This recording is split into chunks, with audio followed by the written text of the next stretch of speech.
नमस्कार बच्चों, मैं सुनीत सिंह फिर से एक बार आपके लिए आपका फेवरेट सब्जेक्ट फिजिकल एजुकेशन लेकर के आया हूँ। मैंने आपसे पिछले वीडियो में भी और इस वीडियो में भी आपसे फिर से रिक्वेस्ट करना चाहता हूँ कि हर हफ्ते आप मुझे ओनली 3 डेज दीजिए, 1 आवर और 1.5 आवर। मैं आपको 100% मार्क्स दिलाऊँगा, ये मैं आपसे प्रॉमिस करता हूँ। So let's start our new chapter, Changing Trends, Career in Physical Education. The concept of physical education is not new for us. In fact, physical education has its root in the ancient period, although it was used in various forms in the past. Its meaning was different to different people. The terms physical education is indeed complex and broad based. याद रखना बेटा, इसकी meaning सबके पास अलग अलग है और इसका मेन जो एम है फिजिकल एजुकेशन का, आपको नॉलेज देना है, आपको इसके ऑब्जेक्टिव्स को बताना है कि क्या इसका मेन एम है। मेन एम क्या है? आपको पूरी तरीके से फिट रखना, फिजिकली, मेंटली, हेल्थ, हर तरीके से आपको फिट रखना, ये इसका मेन एम है। पूरी बॉडी को फिट रखना इसका मेन एम है। ऑब्जेक्टिव्स क्या हैं? जो हमने अभी आपको बताया कि फिजिकली, मेंटली, हेल्थ और साइकोलॉजिकली हर तरीके से आपको फिट रखना। एक छोटा सा एग्जांपल देता हूँ मैं। Nobody can see any sports person, those are doing suicide. कोई भी आपने कभी भी ऐसा किसी को नहीं देखा होगा जिसने कि सुसाइड किया हो, किसी भी स्पोर्ट्स पर्सन ने। यानी कि ये हमारे लिए वैसे भी बहुत ही फ्रूटफुल होगा।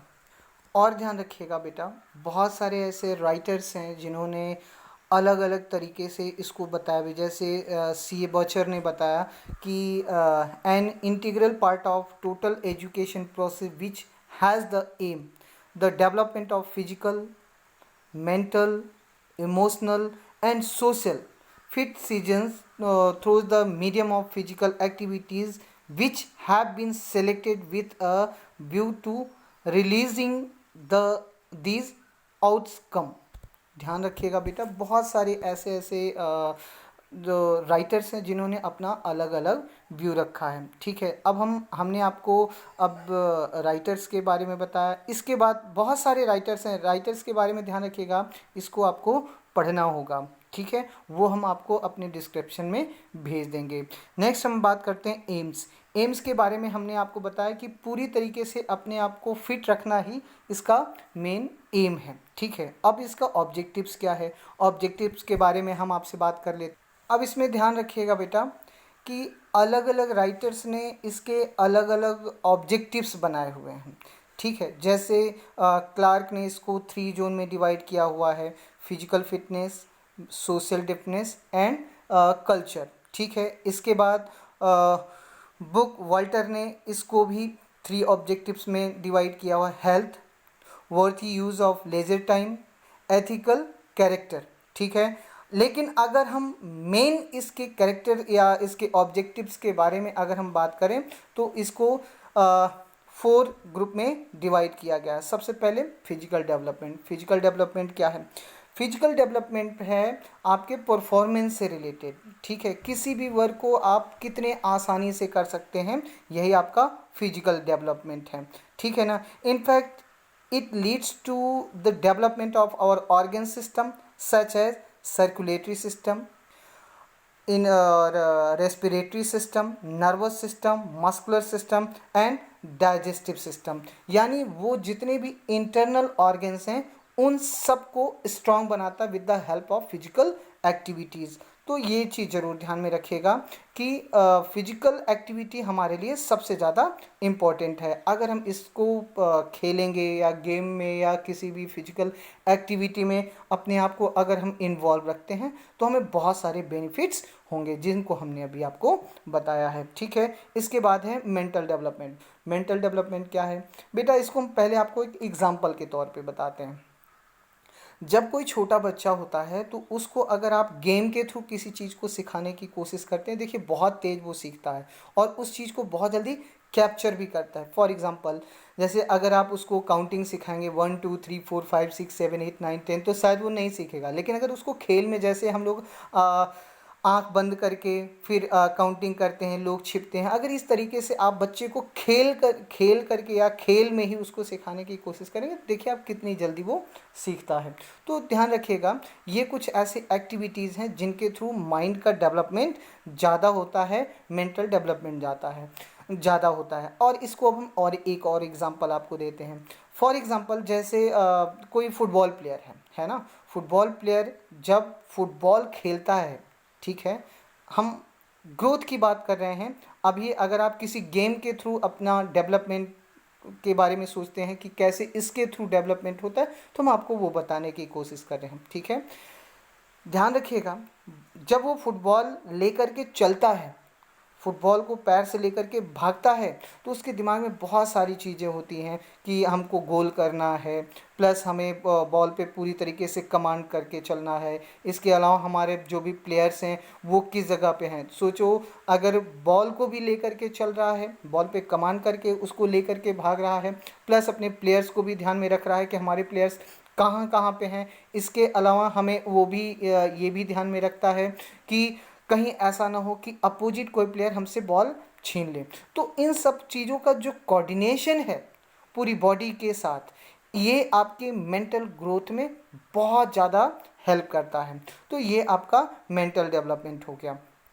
या आप ऐसा भी कह सकते हैं कि the various physical activities of physical education programme alertness of mind, deep concentration and calculated movements, everything वहाँ पे इन्वॉल्व होता है। ठीक है, तो मुझे लगता है ये आपको भी समझ में आ गया होगा। वो सारी चीज़ें जब हम किसी भी गेम में, किसी भी फिजिकल एक्टिविटी में अपने आप को इन्वॉल्व करते हैं, तो हमारा alertness of mind, deep concentration and calculated movement, body का कैसा मूवमेंट होना चाहिए और उसके बारे में आप हमेशा सोचते रहते हो, माइंड आपका एकदम अलर्ट रहता है। ठीक है, कंसंट्रेट एकदम आप रहते हो।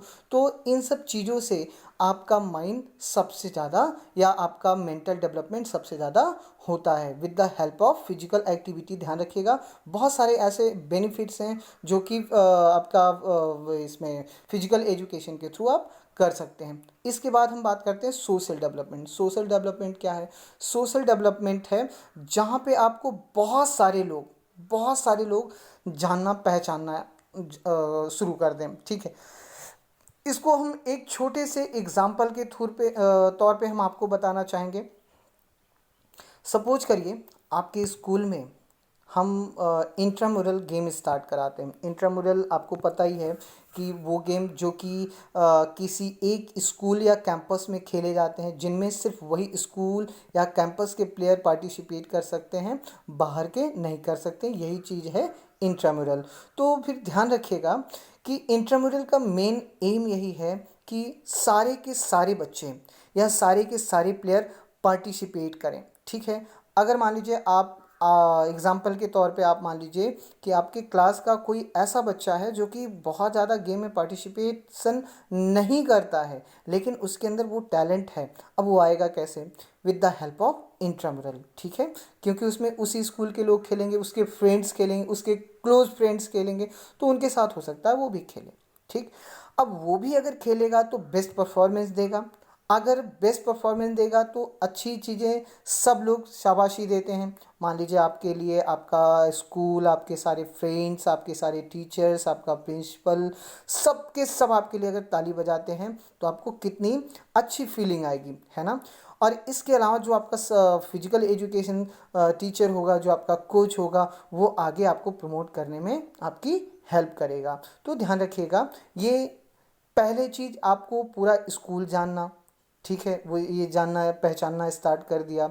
इसके बाद जब आपको आपका टीचर लेकर के इस डिस्ट्रिक्ट लेवल पे जाता है, वहाँ भी अगर आप अच्छा खेलते हैं तो वहाँ पे डिस्ट्रिक्ट में भी आपको काफ़ी लोग जानना स्टार्ट कर देंगे कि भाई देखो वो उसने बहुत अच्छा खेला था, उसके ऊपर थोड़ा सा ज़्यादा फोकस करना होगा। यानी आपका अब जो सर्कल है वो धीरे धीरे बढ़ना स्टार्ट हो जाएगा, ठीक है ना। इसके बाद अगर हम बात करते हैं, हम आपको मान लीजिए हम क्लस्टर लेकर के जाते हैं और क्लस्टर में आपने बहुत अच्छा खेला, बहुत ही अच्छा खेला, हर आदमी आपका नाम जानेगा, हर आदमी आपको पहचानेगा, हर टीचर आपको पहचानेगा। तो इससे आपके लिए बहुत बहुत सारे लोग आपको जानने पहचानना स्टार्ट कर देंगे, ठीक है। तो ये आपका सोशल जो डेवलपमेंट है, देखो किस तरीके से वो बढ़ रहा है, ठीक है। अब इसी तरीके से जब आप नेशनल या इंटरनेशनल जब आप मैच खेलते हो और वहाँ भी आप अच्छा खेलते हो तो आपको पूरी दुनिया जानना पहचानना स्टार्ट कर देगी। इसका भी एक छोटा सा एग्जांपल देता हूँ। सचिन तेंदुलकर मात्र 15.5 साल की एज में जब वो ग्राउंड पे पाकिस्तान के अपोजिशन में जब खेलने के लिए उतरा था, तो सारे के सारे प्लेयर वहाँ पे देख करके हंसने लगे थे कि क्या इंडिया के पास अब प्लेयर नहीं रह गए, जो उन्होंने किसी बच्चे को भेज दिया हुआ है, ठीक है। तो उस समय जो पाकिस्तान के जो कैप्टन थे उन्होंने कहा कि यार बच्चा है, थोड़ा सा आराम से बॉलिंग करना, ठीक है। लेकिन उसने जो मारना स्टार्ट किया है, आप देखिए कि पूरा ग्राउंड सिर्फ सचिन सचिन का नाम ले रहा था। इसी तरीके से जब आप अच्छा खेलोगे आपको सबके सब लोग जानना स्टार्ट कर देंगे आज। और वो समय था कि सबसे ज़्यादा सचिन पॉपुलर हुआ था और उसी समय जो सीनियर प्लेयर थे उन्होंने कह दिया था कि एक दिन ऐसा आएगा कि ये बहुत बड़ा प्लेयर बनेगा। आप देख सकते हैं कि आज सचिन को क्रिकेट का भगवान कहा जाता है।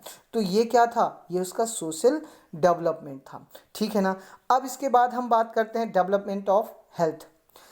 बेटा अगर आप फिजिकल एक्टिविटी में इन्वॉल्व रहोगे तो आपको कभी भी कोई डिजीज़ नहीं होगा, कोई प्रॉब्लम नहीं होगा और इन सब चीज़ों से भी आप बच सकते हो।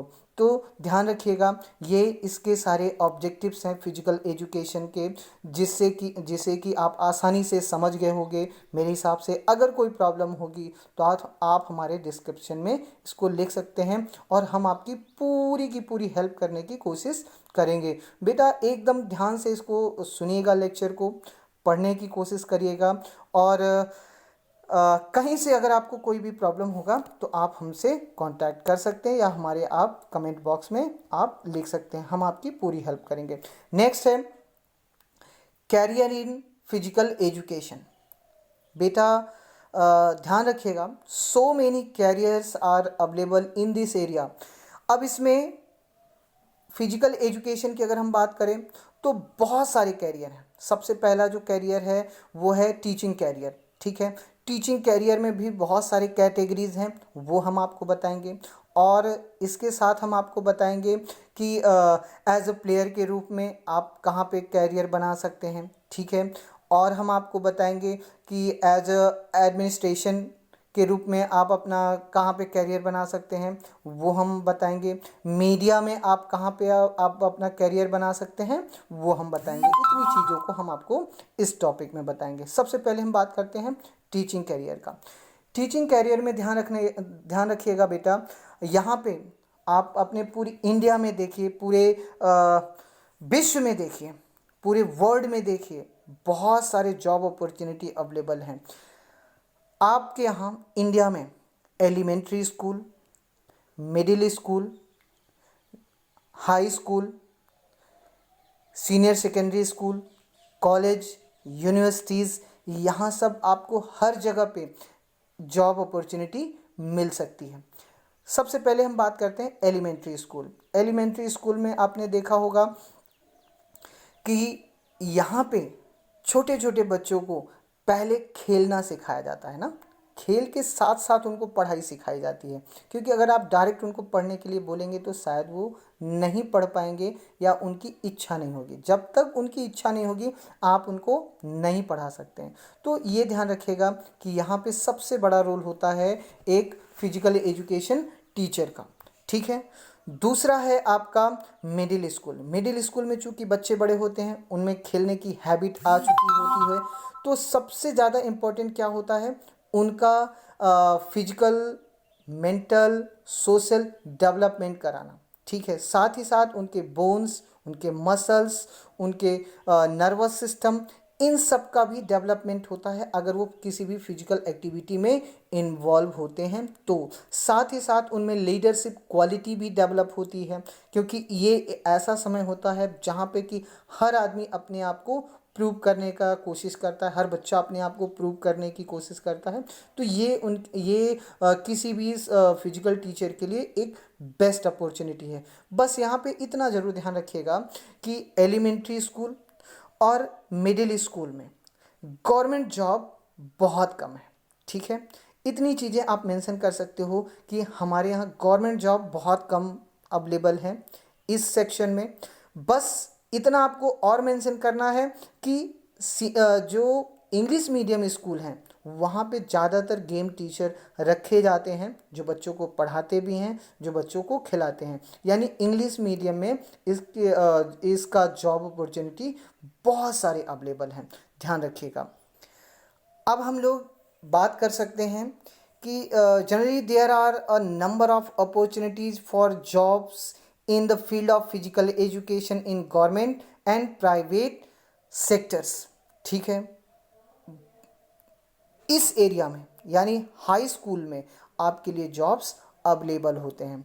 और गवर्नमेंट जॉब कैसे, इस स्टेज पे आपको टीजीटी की वैकेंसी देखने को मिलती है, तो ये हमेशा हर साल आती है जो आपको गवर्नमेंट जॉब देती है। तो ध्यान रखिएगा बेटा, इस जगह पे आपके लिए गवर्नमेंट जॉब भी अवेलेबल हैं। इसके अलावा जो भी इंग्लिश मीडियम स्कूल हैं, सीबीएसई है, आईसीएसई है, यहाँ पे पर्टिकुलर एक सब्जेक्ट के रूप में चलता है जहाँ पे आप अपने आप को प्रूव कर सकते हैं या आप वहाँ पे अपना कैरियर बना सकते हैं। सीनियर सेकेंडरी स्कूल की अब हम बात करते हैं। सीनियर सेकेंडरी स्कूल में भी आपके लिए बहुत सारे जॉब्स अवेलेबल होते हैं, क्योंकि इन सब जगहों पे ये फिजिकल एजुकेशन एक सब्जेक्ट के रूप में, परमानेंट सब्जेक्ट के रूप में चलाया जाता है, जहाँ पे कि आपके लिए टीचिंग जॉब बहुत सारे अवेलेबल हैं। क्योंकि जितने भी इंग्लिश मीडियम स्कूल हैं, जितने भी आईसीएसई, सीबीएसई और जितने भी बड़े शहर हैं, वहाँ पे आपके लिए जॉब्स बहुत सारे अवेलेबल होंगे, ठीक है। अब इसके बाद हम बात करते हैं कॉलेजेस एंड यूनिवर्सिटीज़ का। कॉलेज यूनिवर्सिटीज़ में as a assistant professor, as a professor, as a lecturer आप अपने जॉब की शुरुआत कर सकते हैं। यहाँ पे आपको बड़ी अच्छी सैलरी, साथ ही साथ बहुत काम करने को भी या सीखने को भी मिल सकता है। तो ध्यान रखिएगा कि यहाँ भी आपके लिए बहुत सारे जॉब्स अवेलेबल होते हैं। अब इनके साथ साथ इनके साथ साथ ध्यान रखिएगा कि पढ़ाई के साथ साथ कोचिंग भी आपके लिए एक बेस्ट अपॉर्चुनिटी बन सकती है। यानी एक साथ आप दो दो जॉब कर सकते हैं या आप बना सकते हैं। पहला तो आप जॉब कर ही रहे हैं, ठीक है, किसी स्कूल में आप पढ़ा रहे हैं या वहाँ पे गेम टीचर के रूप में हैं। इसके अलावा जितने भी बड़े शहर हैं वहाँ पे एज अ कोच आप अपना एकेडमी चला सकते हैं। आप ये तो आप जानते ही हैं कि बच्चों को आगे बढ़ने के लिए फिजिकल फिटनेस बहुत इम्पॉर्टेंट है। या आप किसी जिम में, किसी और क्लब्स में आप अपने आप को वहाँ पे भी एक जॉब के रूप में ले सकते हैं, ठीक है। तो आपके लिए एज अ कोचिंग के रूप में भी आपके पास बहुत सारी अपॉर्चुनिटीज़ हैं। हमने आपको बताया था कि जितने भी बड़े शहर हैं वहाँ पे लोग डबल डबल जॉब करते हैं।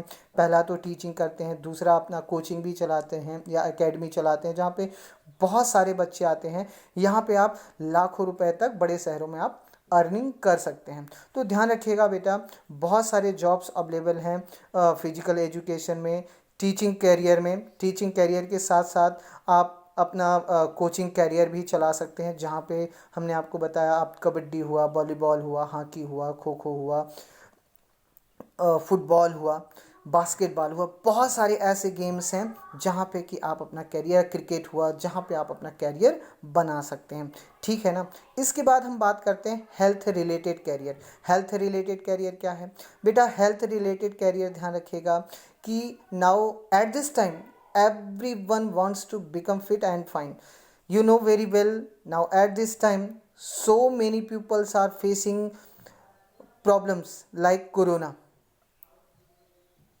You can say that all world are facing corona virus. ठीक है, कोरोना वायरस क्या है? ये एक डिजीज़ है, ये एक वायरस है। डिजीज़ सॉरी आप नहीं कह सकते हैं, ये एक वायरस है। वायरस ऐसा वायरस है जो कि जिनको कि रेस्पिरेटरी सिस्टम से रिलेटेड या रेस्पिरेशन से रिलेटेड अगर प्रॉब्लम है तो उनके ऊपर अटैक कर सकता है, या सीनियर सिटीजन है, या आप ऐसा कह सकते हैं कि जो पूरी तरीके से फिट नहीं है उनके ऊपर ये अटैक कर सकता है। तो इनसे बचने का सबसे आसान तरीका है कि आप अपने आप को फिट रखें, और इस समय सब के सब अपने आप को फिट रखने की कोशिश कर रहे हैं। तो आज से नहीं, बहुत पहले से ही लोग अपने आप को फिट रख रहे हैं। तो इसके लिए वो क्या करते हैं? ट्रेनर ढूंढते हैं। ठीक है, एज ए ट्रेनर के रूप में आप अपना कैरियर बना सकते हो। जितने भी बड़े शहर हैं वहाँ पे देखिए हेल्थ क्लब है और जिम है, और इसके अलावा बहुत सारे ऐसे ग्राउंड्स हैं जहाँ पे आप बहुत सारे कोचेज़ अपना एकेडमी चलाते हैं फिटनेस को लेकर के। ठीक है, फिर हमने आपको बताया था कि administration related career. Administration related career मतलब किस चीज़ को कैसे मैनेज करना है, कैसे उस पर काम करना है, क्या उस पर फंक्शन होने चाहिए। इस तरीके की जॉब्स आपके लिए अवेलेबल हैं, और ये हर जगह होते हैं। जैसे डिपार्टमेंट ऑफ फिजिकल एजुकेशन आपके ये सीनियर सेकेंडरी स्कूल में भी है, इस यूनिवर्सिटी कॉलेजेस, यहाँ सब भी आपके लिए ये डिपार्टमेंट है जहाँ पे फिजिकल एजुकेशन कैसे चलेगा, इसमें कितने सामान होने चाहिए, किस तरीके से होने चाहिए, कैसा इसका एडजस्टमेंट होना चाहिए, ये सारी चीज़ें इस डिपार्टमेंट में इसका ध्यान रखना चाहिए। फिर हम बात करते हैं स्पोर्ट्स डिपार्टमेंट। स्पोर्ट्स डिपार्टमेंट में भी बहुत सारे जॉब्स अवेलेबल हैं। इसमें गवर्नमेंट जॉब भी है, प्राइवेट जॉब भी है। ठीक है, इसके बाद हम बात करते हैं इंडस्ट्रियल रिक्रिएशन। इंडस्ट्रियल रिक्रिएशन क्या है? इंडस्ट्रियल रिक्रिएशन में आप कह सकते हैं कि अगर आप कुछ नया सोचते हैं, आप अगर इनोवेटिव हैं, तो यहाँ पे भी आप अपना कैरियर बना सकते हैं। नई नई चीज़ें आप खोजिए। स्पोर्ट्स पर्सन के लिए क्या बेटर होगा, कुछ ऐसी चीज़ अगर आप खोज सकते हैं, कुछ ऐसी चीज़ आप बना सकते हैं, तो यहाँ भी आप अपना कैरियर बना सकते हैं। ठीक है, इसके बाद हम बात करते हैं स्पोर्ट्स फैसिलिटीज़ मैनेजमेंट का। स्पोर्ट्स फैसिलिटीज़ मैनेजमेंट क्या है? स्पोर्ट्स फैसिलिटीज़ मैनेजमेंट है कि किस चीज़ को, किस सामान को कैसे कहाँ पे रखा जाए। पता लगा कि फुटबॉल का सामान है और ऐसे ही फेंका हुआ है, तो फेंका हुआ सामान धीरे धीरे ख़राब हो जाएगा, है ना। अब वॉलीबॉल है, वॉलीबॉल मान लीजिए ज़मीन पे पड़ा हुआ है, वहाँ पे पानी है, तो वॉलीबॉल भी ख़राब हो जाएगा। इसलिए आपको ये चीज़ पता होना चाहिए कि कौन सा सामान कहाँ पे रखा जाना चाहिए, कौन सा सामान ज़मीन पे होना चाहिए, कौन सा सामान बॉक्स में होना चाहिए, कौन सा सामान उसमें ड्रायर में होना चाहिए। ये सारी चीज़ें अगर आपको नॉलेज हैं तो आप अपना कैरियर यहाँ पे बना सकते हैं। और ये जॉब कैरियर्स कहाँ कहाँ पे होंगे? जिम्नेजियम में होंगे, हेल्थ क्लब्स में होंगे, फिटनेस सेंटर में होंगे, हर जगह पे होंगे। ठीक है, तो ध्यान रखिएगा, यहाँ भी आप अपना कैरियर बना सकते हैं। ठीक है, अब इसके बाद हम बात करते हैं performance related career. Performance related career क्या है? परफॉर्मेंस रिलेटेड कैरियर क्या है? परफॉर्मेंस रिलेटेड मतलब होता है, सबसे पहले इसकी मीनिंग आप समझ लीजिए, अपने आप ही आप इसको लिख लेंगे या किसी को भी समझा सकते हैं। परफॉर्मेंस रिलेटेड कैरियर है जहाँ पे आप किसी भी एक्टिविटी को परफॉर्म करते हो, है ना, वो चीज़ दिखता है, शो करते हो, यही आपका परफॉर्मेंस रिलेटेड कैरियर है। ठीक है, अब जैसे एज अ प्लेयर भी आप अपना कैरियर बना सकते हैं। आपने देखा होगा कि बहुत सारे ऐसे प्लेयर्स हैं जो खेल के थ्रू उन्होंने अपना कैरियर बनाया है। पहले उनके पास कुछ भी नहीं था, एक सिंपल सा उनका घर था, लेकिन आज की डेट में उनके पास क्या नहीं है। एक छोटा सा एग्जांपल आपको देता हूँ। ठीक है, बनारस की एक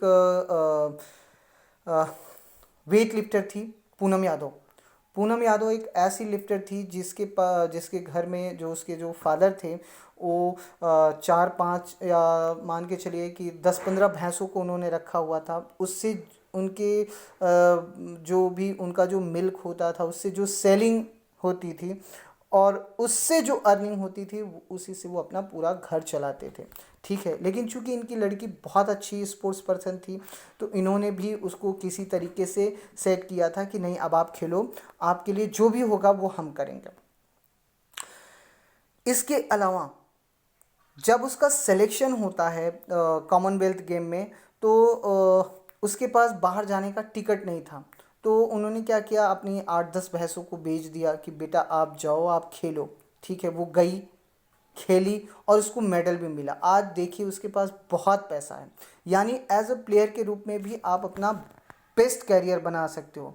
आप देखिए जितने भी क्रिकेटर्स हैं, आज उनके पास बहुत पैसा है, बहुत ही पैसा है। तो यहाँ भी आप ये कह सकते हैं कि आपके पास बहुत बड़ी जॉब अपॉर्चुनिटी अवेलेबल है।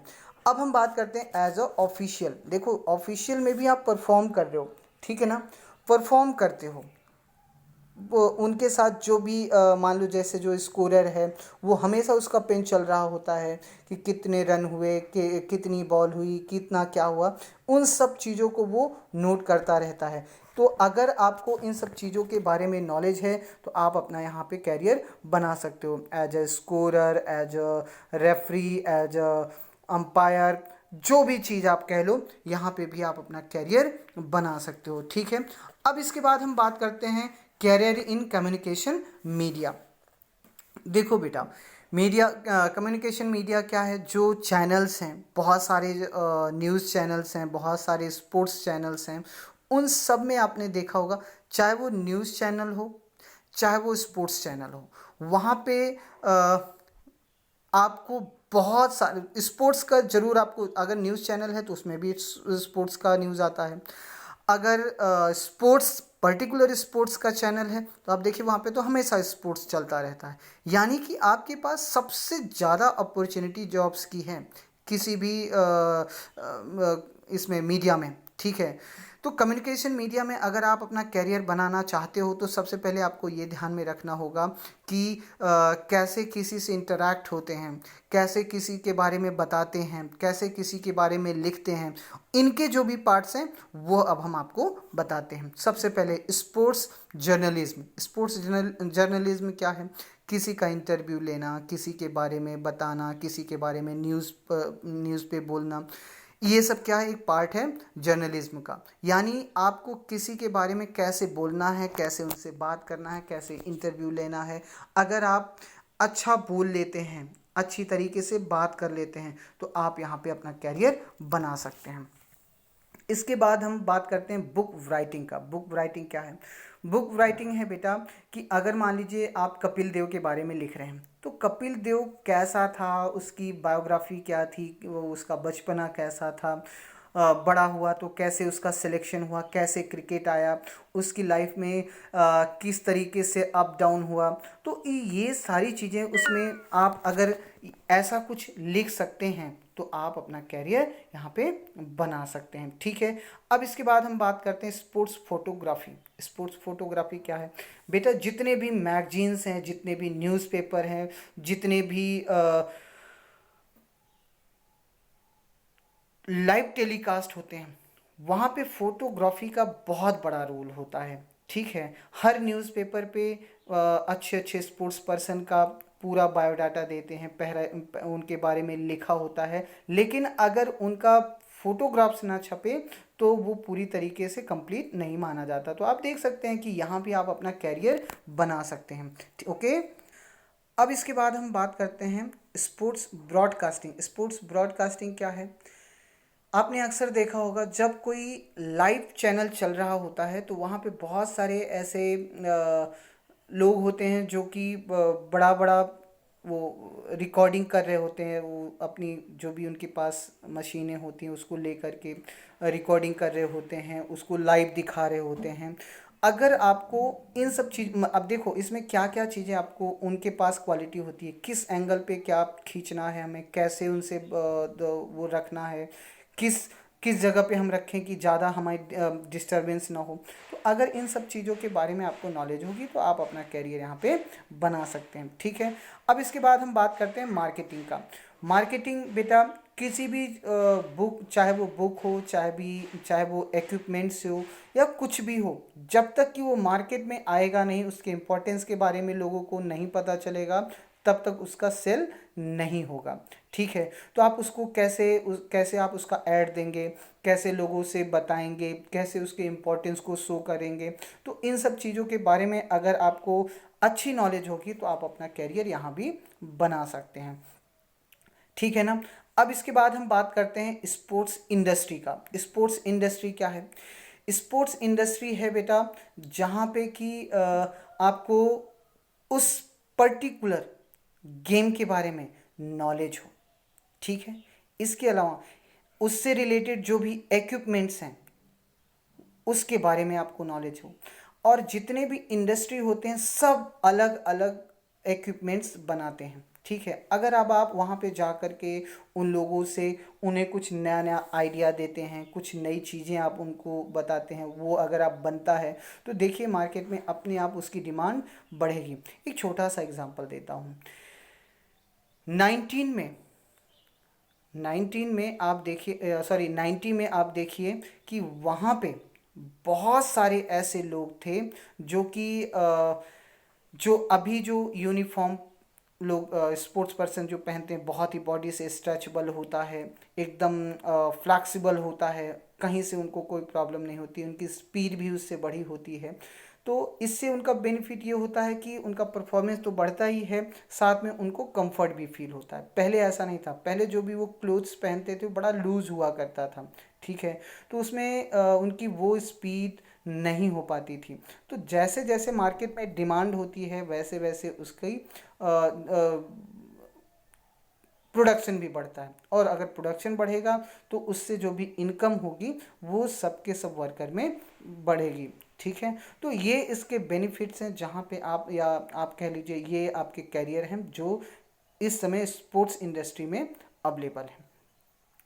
तो आप ये कह सकते हैं कि स्पोर्ट्स में हमारा बहुत कैरियर है, जहाँ पे बहुत ज़्यादा कैरियर है, जहाँ पे कि हम अपने आप को आसानी से सेलेक्ट कर सकते हैं।